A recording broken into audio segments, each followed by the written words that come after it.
Hi, Chalice here. Stardate 44316.1830, otherwise known as Friday, April 30th, 2021 at 6:30 p.m. So, what I from the fund came over my email today. What is called the Department of the Treasury's Financial Crimes Enforcement Network Geographical Targeting Order. Say that 3 times at all, let alone fast. So I briefly glanced through it, and just so this is it. And then there's the official logo, and it says right there, Geographic Targeting Order from the Department of the Treasury Financial Crimes Enforcement Network, FinCEN. This is, I don't know how anybody can read this and not feel like going to the bathroom to puke. This is sickening. So at least you know what I'm reading, what I'm talking about here isn't some made up document. This came directly from the Treasury. So first of all, this and things like this is sufficient right here. Just this one order is sufficient right here to justify abolishing agencies. This is just disgusting. It's evil and it's oppressive. So this is sufficient justification to abolish agencies and do away with their rules and regulations. It's just there is no way this can be. There is no way this is even close to being lawful. We're supposed to be living in a republic that's run by the Constitution, not a country that's run by well, forget all that part. Let's not go down that road. But let's go through a little bit what this says. I briefly glanced over it, and so I haven't really dug into it. So this is kind of like on the fly. So we'll see how it goes. This was done April 29th, so yesterday. Right, so anyways, it cites some authority. The director of FinCEN finds that reasonable grounds exist for concluding that additional record-keeping and recording requirements are necessary. Really? The director of FinCEN finds that reasonable grounds are necessary. Who the hell is he? Or she, I don't even know who signed this stupid thing. Michael somebody, let's see. Michael Mosier, acting director. So who the hell is he? Who died and made him boss of the country? And really that's effectively what it is, because this applies to different areas and different states. So it's like I find his behavior appalling. So does because I find that, can I do anything about it? No. Not on his end. Can I force him to do something? He won't recognize it. So why should we recognize his authority? He has none. He literally and truly has no authority. We just let him get away with it, like any other bully. If every time you let them get away with it, they do more. So, and like with any bully, if you stand up to them, they'll back down. But these probably won't. They'll probably shoot you because they want to take away all your arms and keep themselves armed. So, but another matter. So this is this is part of the authority, he says, and they cite some laws here, regulations, treasury orders. However, what you find not cited here is any constitutional provision that authorizes such a behavior, such an order. No constitutional provision at all. And if you check the site here, 31 USC section 532.6a 553.26a, or the regulations 31 section 1010.370 guarantee you there will be no constitutional provisions there either. And just because they've been passed doesn't mean they're lawful, and does not mean they're enforceable. Not at all. In fact, if it's not constitutional, it's got to be void. But anyway, I think we've covered that here and there. So, and then it goes over to business transactions covered by this order. Basically, if a business entity or a non-personal entity buys a residential property for over $300,000 in certain geographical areas, which is why it's a geographical targeting order. Targeting. What about that word? Targeting, like profiling. It will trigger the additional record keeping requirements. Now they justify these things because, well, what if terrorists are funding money and buying it? That's just a bunch of. There's no way that's happening. And even if it were, this wouldn't stop it. So those are the basic things that happen. So if you as a business entity, maybe your business wants to buy a house. If you buy a really nice house, well, actually, it doesn't even need to be a nice house anymore. Over $300,000, buy a house for your business. Then you want to put that in your business name. Guess what?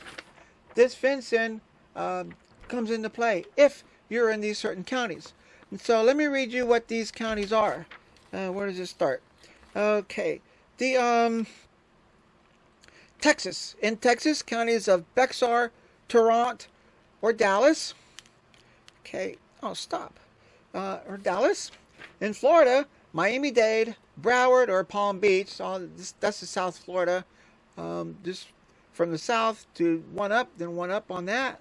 In New York, the boroughs of Brooklyn, Queens, Bronx, Staten Island, or Manhattan. California, San Diego, Los Angeles, San Francisco, San Mateo, or Santa Clara. City and county of Honolulu, Hawaii. Honolulu, Hawaii. Really? There are terrorists there? Baloney. Nevada. In Nevada, the county of Clark County. That's pretty sure that's where Las Vegas is. So, yeah, that's where all that. So, okay, so Washington State, King County in Washington State. Massachusetts County is Suffolk and Middlesex, or Illinois County, Cook County. That'll be where Chicago is. So, if anywhere in these areas, you have to report to the government, to the IRS. Well, this is tasks to the title company has to report the transaction. And then it goes into cover the reports required, the data that's in the reports. There's a sample form you can click on. Provisions for purposes of this order, beneficial order, owner, legal entity is a definition. So, corporation, limited liability company, partnership, or other similar business entity, whether formed under the laws of a state or of the United States or of a foreign jurisdiction, other than a business interest whose common stock or analogous equity interests are listed on the Securities Exchange, whatever.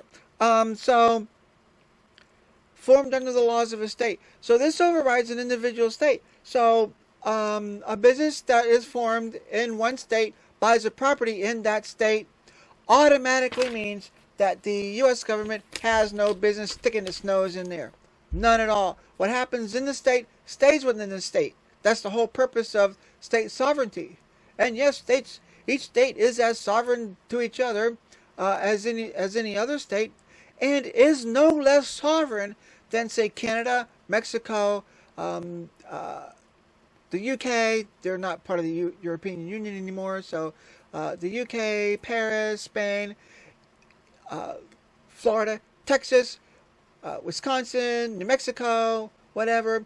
Each one of those are equally sovereign. So you're either sovereign or you're not. So each one of those is equally sovereign.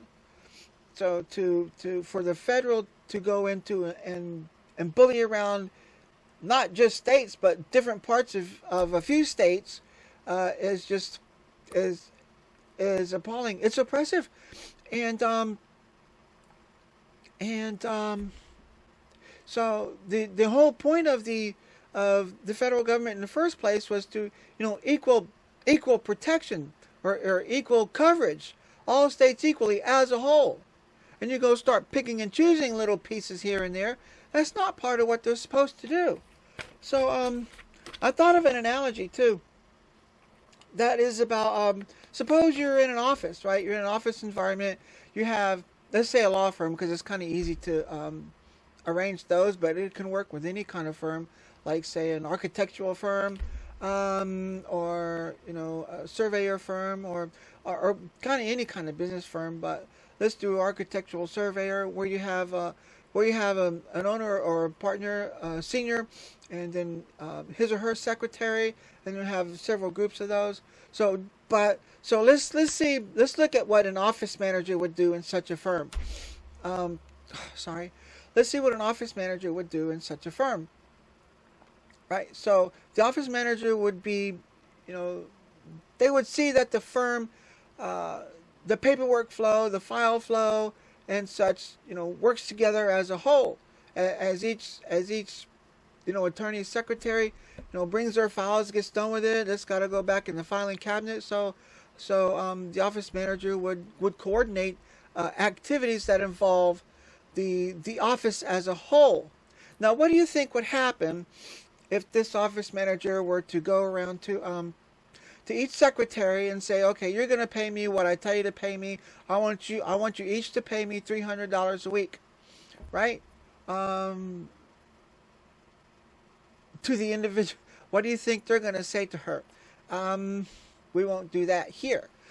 So what if she goes to each of their secretaries' bosses, say like a law firm?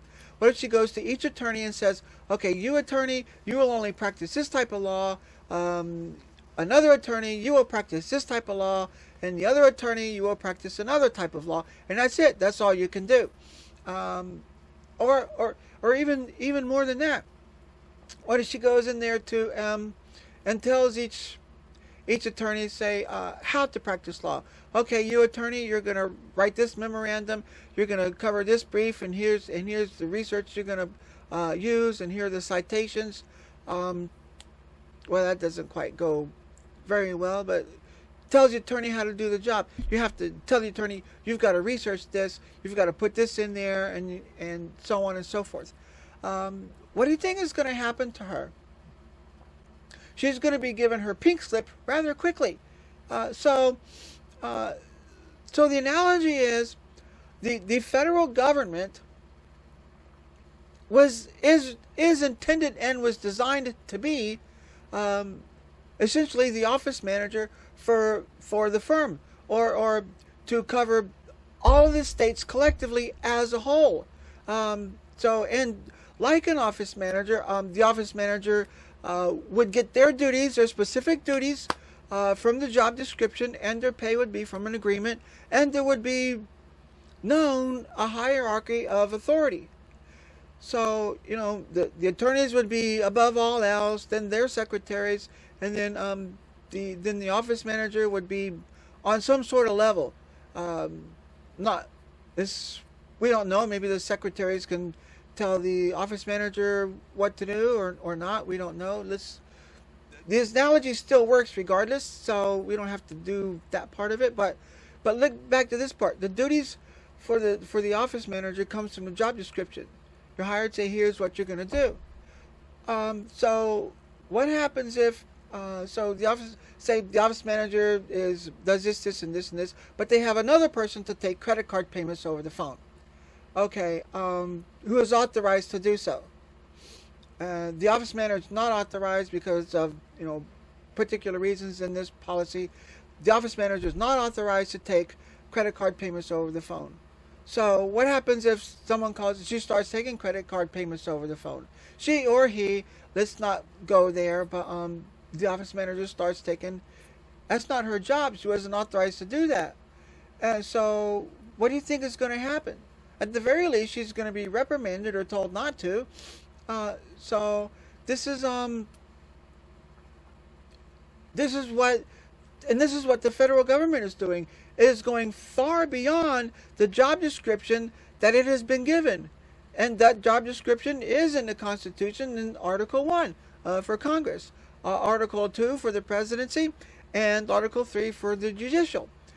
So they've been given their job description, and they are exceeding it far beyond anything that was ever possibly imagined. This is again why agencies really have to be abolished. And I'm sure people agree. Oh yeah, we don't like the IRS and the other things. Yeah, but how are we going to do that? The nullification is the way to go. But there are only a few hundred people sitting up in Washington, or 300 million other people involved. So where do the numbers lie? But yet we continue to let them do that. If enough people stop letting them do that and telling them no, things would be different. They had the guts to do that 260 something years ago. What do we have? But I went over that before. So this is a really good reason. Another and a forever list of reasons why we must abolish agencies. And here's another one that just happened to come out today too. The EPA, another criminal agency, has authorized the release of about 750 million cloned, genetically made mosquitoes in Key West. This did not go through the state legislature or anything having to do with the state. They went directly to the county, and the county approved. And you've got to know that there had to have been money involved. There has to be. So how can the EPA approve releasing these things, which, what could go wrong there? They approve it, yet somebody whose land, you dig a hole in the ground, some water comes up, and then the EPA fines you on private property. It's oppressive, it's evil, and it's disgusting, appalling. So yet another reason to abolish these agencies. They may have looked good as an idea on paper at the beginning, but every time you give power, any little bit, teensy bits of power to anybody, it's just going to corrupt. And it takes us to keep track of them and keep on them with the whip, if necessary, to keep them in line or boot them out. But I wanted to this came up today, and I wanted to bring it up and inform you of what's going on that most people won't even know about.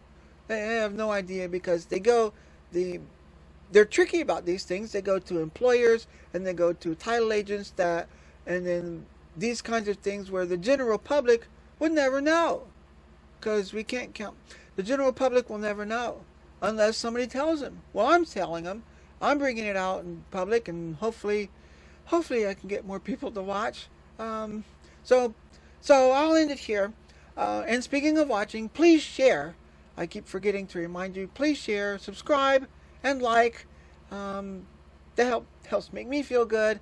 But and comment, leave comments. Agree or disagree, leave a comment. We don't talk about it. That's the fun part. That's really fun. Some interaction. Hopefully one of these days I can get to go live. That would be really fun. So get a few more people who can watch at a time, and then we can go live and really have fun. So that's all I'm going to do today. It's Friday. Enjoy your weekend. And right now I'll sign off and say, as always, stay courageous.